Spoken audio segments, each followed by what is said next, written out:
Thank you, Mr. Chairman. And my comments will be brief. The reason that I will support the amendment is simple.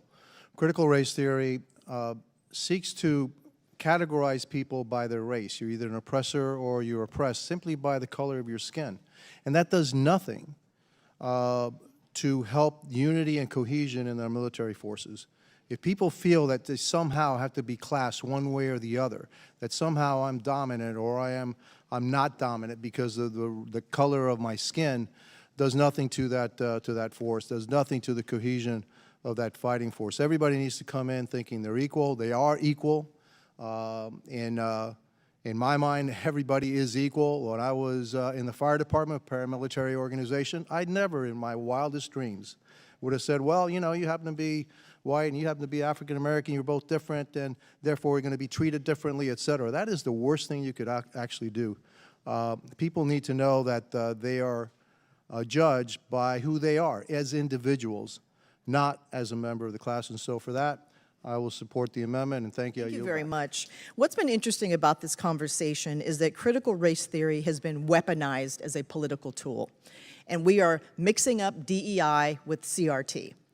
Critical race theory simply looks at American racism and how it has shaped public policy over time. And running away from history does not help us have a stronger military.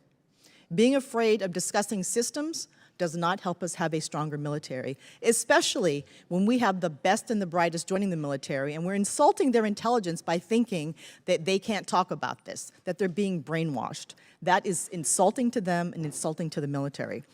As I look at this debate and how it's going to play out, Mr. Horsford was right. This is simply a ploy to get rid of DEI and to weaponize it. 40% of the people who serve in the military are people of color.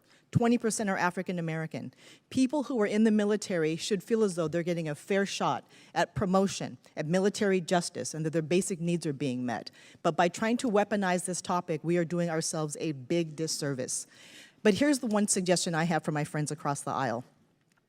Listen to the lived experience of people who are part of minority groups. Look at the stark difference between one side of this room and the other side of this room. When you are taking time to listen, you make better decisions. When you are taking time to learn from others, you're going to be more effective. If we want a stronger military, we cannot run from CRT, and we must embrace DEI as a central part of how we lead. I yield back, sir. But again, let's not let the facts get in the way of a good story. And with that, I yield my time to Mr. Gaetz. Yeah, the gentlelady who spoke on the other side of the aisle said that critical race theory had been politically weaponized. And I could not agree more. It has been politically weaponized by the left against people when you explain as the central premise of critical race theory that people are captive to their immutable traits. And to suggest that it is insulting to the military to not subject this to this? No, what's insulting to the military is to sit people down and tell them that by virtue of their skin color, they are inherently oppressed or an oppressor, and that is inescapable. That is considerably more offensive than an amendment to talk about whether or not this is the right and just thing for the Department of Defense to be engaged in. I would further observe that the way critical race theory is presented is not like an understanding of history. That would still be fully allowed under any of the amendments that are being considered today. It's just that we don't tell people that they are locked in to this future because it's fundamentally un-American.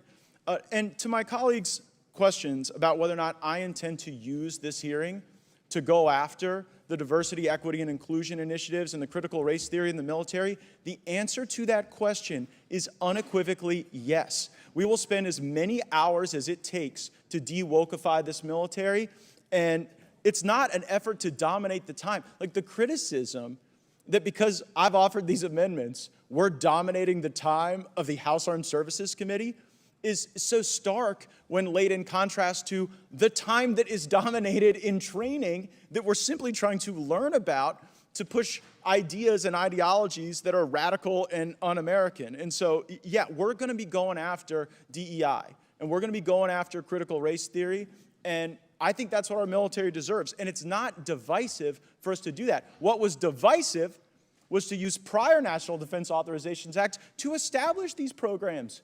Like in all these hearings where we drag the top brass of the military in and ask them questions, like the easiest response for any of them to us when we point out these bad things that they're doing is to say, look, you all demanded it in National Defense Authorization Acts. You told us we had to have a 5-year plan. So I view this not as a wedge issue, not as divisive, but as remedial.